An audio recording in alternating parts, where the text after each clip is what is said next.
Did you know that the way that you respond or react to your child has everything to do with your own childhood? Stay tuned because we're going to find out in this video.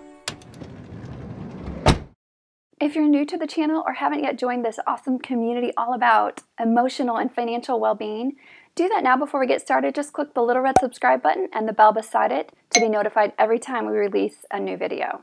Before we go into how adverse childhood experiences affect parenting, let's do a quick refresher on what they are. ACEs, or adverse childhood experiences, are the things that happen to and around us during our developmental years. Things like emotional neglect, physical or sexual abuse, violence in the home, mental illness of a caregiver, etc. There are 10 listed on the official ACE test, which was put out by the Kaiser Institute in the 90s, but they're only the 10 most common adverse experiences. There are many more. And sadly, most ACEs happen to a child before the age of 3, according to studies done since the test was developed. When a child goes through anything stressful, it leaves a subconscious mark, especially if the child's emotional support system is missing or fractured. So when a child is in an environment of ongoing stressful situations, it greatly affects his or her development and future. The first 3 years of a child's life, known as the attachment stage, are the most impactful when it comes to lifelong effects, and even the year leading up to birth has an important role. Because the most important person during that period of life is the mother figure. She is the key to successful attachment. If a mother is busy or ill or stressed or anxious or depressed or distracted, etc., it leads to unhealthy attachment in the child.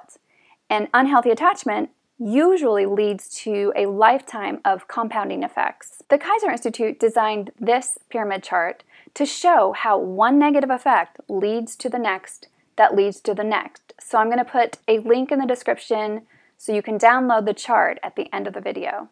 The first 7 years are known as the developmental stage, and how things go from ages 3 to 7 has mostly to do with what attachment style was formed in the first 3. As you can see, the compounding effects start very early. ACEs repeatedly trigger a child's fight or flight stress response, and this is because the emotions associated with coping with ACEs, like fear, anger, anxiety, frustration, shame, etc., continue to trigger that stress response over and over again.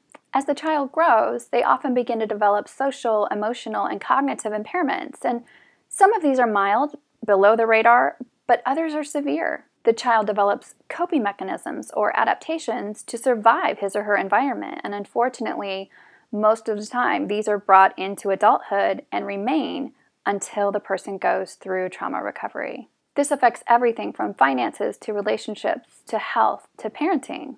The way we were raised greatly impacts how we raise our own children. So if a person was hit when he or she was a child, oftentimes that parent will hit his or her own child.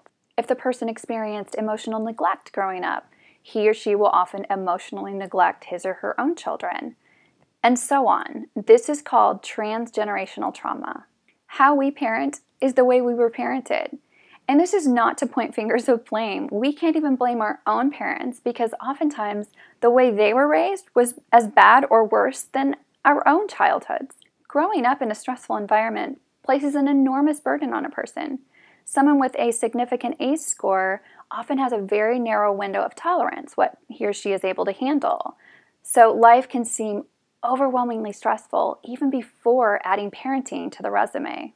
If you haven't taken the ACE test yet, I'm going to put a link at the end of the video in the description so that you can take the ACE test, because knowing is half the battle. Parenting itself is a monumental stressor, even for an emotionally mature parent. So to take it on when you already have significant internal stress has the potential to push you past your threshold, which naturally affects your ability to parent the way you want to. Most of us deeply love our children and have the best intentions for them. But in order for them to grow up healthy and happy, we have to first address what happened to us so that we can be the kind of parent that our children need. This is the very essence of breaking the cycle. Ideally, we do this before becoming parents, but even if your child is 2 or 4 or 16, it's never too late to become the adult that they need emotionally. Because babies are born with an instinctual ability to form bonds or attachments with things or people, They start out very open and responsive to nonverbal or sensory communication from their caregivers, especially the mother. During the first 7 years, children spend most of their time in alpha and theta brainwave cycles, which is the same state a person is in when they're doing deep meditation or hypnosis. So what this means is that a child is in a hyper-learning state, totally open and vulnerable to the environment, whether it be healthy or destructive. If a baby's basic emotional and physical needs are met, the baby's able to form a healthy attachment, which leads to a successful life. If the needs aren't met, the baby forms an insecure, ambivalent, or disorganized attachment, which affects his or her development, leading to trouble the rest of his or her life.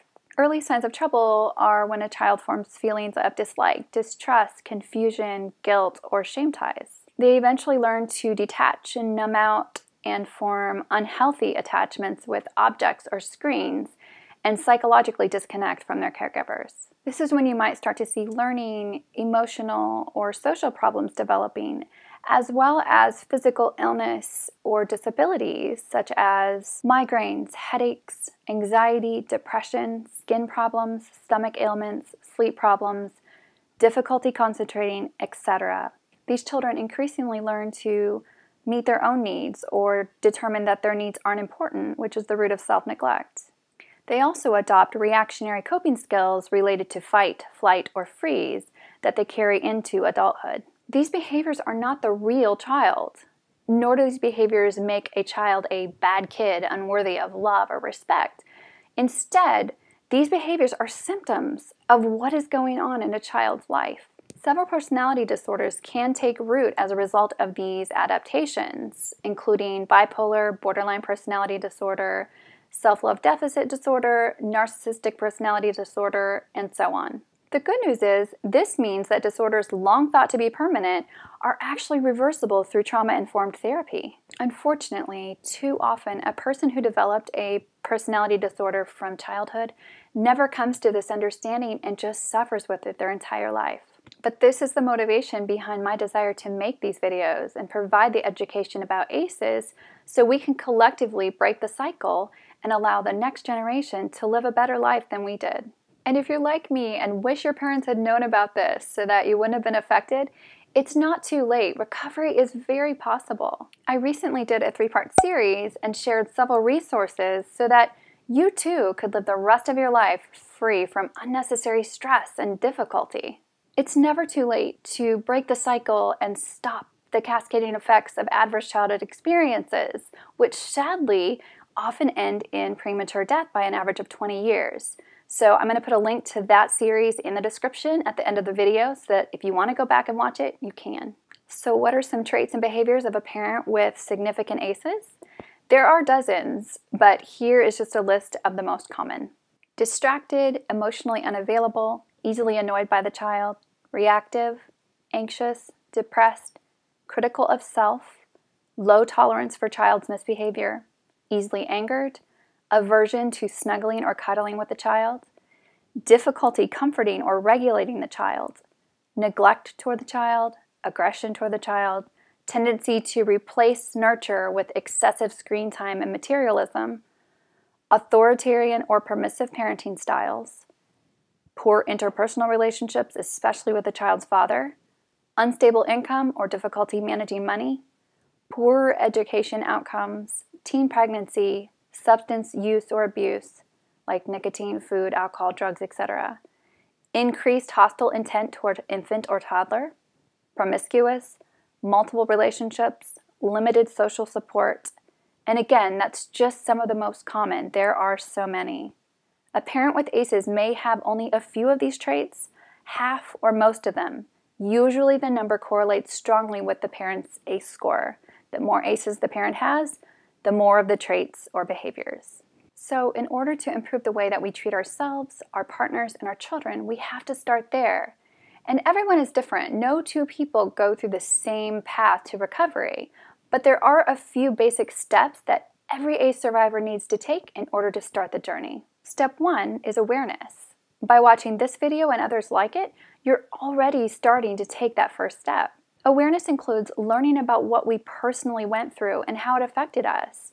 It's recognizing traits and behaviors that are actually unhealthy adaptations that we used to survive childhood, but that are now negatively affecting our family and our children.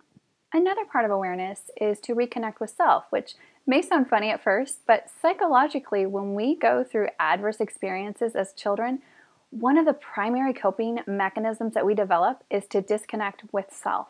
This is subconsciously done so that we can maintain attachment with caregivers who aren't mature enough to tolerate a tiny person's needs or behaviors or emotions.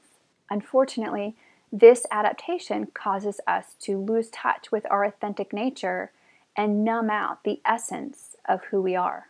We go into the survival mode of sorts, and then we grow up thinking that's just part of our personality. So awareness helps bring us back to the point that we can recognize what's going on the inside.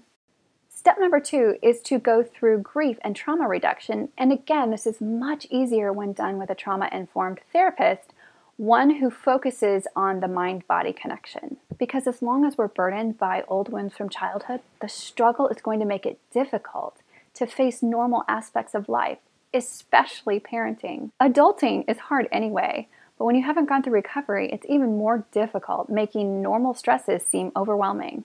Step number 3 is to begin educating yourself about regulation and nurture, how to regulate and nurture yourself, your partner, and your children, because those are 2 of the keys to healthy attachment. And healthy attachment is the foundation for all other aspects of life.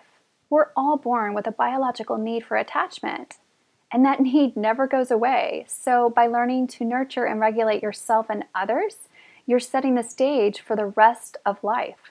I talked more about self-regulation in this video, so I'll put a link in the description that we can go back and watch it when you're finished with this one. Step number 4 is understanding the nervous system and how we are constantly taking in cues of either safety or danger, and how that affects the way that we respond to people or various situations.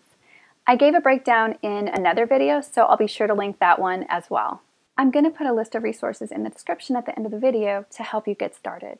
It is possible to break the ACE cycle and become the person and parent that you've always wanted to be, but it takes effort on your part. Time does not heal all wounds, as the saying goes, so you have to get to a point where you decide that you want to live your best life and then take the necessary steps to get there. And don't forget what I said before, it's not too late, no matter what age you or your child is. Our brains are neuroplastic, meaning they can be reconfigured toward healthier outlooks and behaviors. Same with our nervous system, and this is regardless of how many years have gone by. I hope this information was useful, and if it was, please give the video a like to help others find it, and also put the word yes in the comments to help me know that you connected with what we discussed today. Also feel free to ask questions there, especially if I left something hanging or I didn't explain something well enough. I'd also love to connect with you on social media, so feel free to message my page, Leah Theobald, on Facebook, and make sure to sign up for this week's giveaway while you're there.